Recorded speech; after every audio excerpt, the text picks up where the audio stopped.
Hey folks, Tyler Dukes with the News and Observer here. It has been chaos over the past few weeks for parents, students, and school staff in Durham. We have seen school closures, protests in the streets, even the resignation of the superintendent.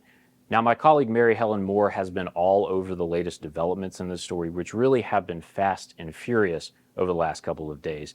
But what I wanted to do is talk about how we got here. It all comes down to salaries for classified workers. These are the non-licensed, non-teaching school staff that keep schools running. Think bus drivers and mechanics and cafeteria workers. Back in 2023, school leaders heard from consultants about how to make salaries for those folks more competitive in the Durham public school system.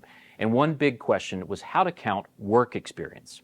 Durham public schools traditionally counted any relevant work experience. That's private sector, other public agencies, when it was classifying salaries. The consultants gave DPS a rough estimate of what it would cost to update those salaries, about $10.8 million more dollars. But that was if they changed the way they classified work experience to only count state agencies or jobs within the school system. That $10.8 million, it was what the school system asked for in the county budget, and they got it.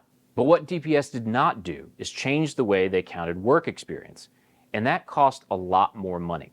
The school system's finance people estimated that figure at $21 million all the way back in February 2023. But there's no actual evidence that they shared that figure with the school board or anybody else at the district. So when workers started getting their bigger paychecks last fall, the district was actually spending far more than what they budgeted. In early November, the finance director alerted the superintendent to the problem, but it took them 2 months to bring the issue before the full school board.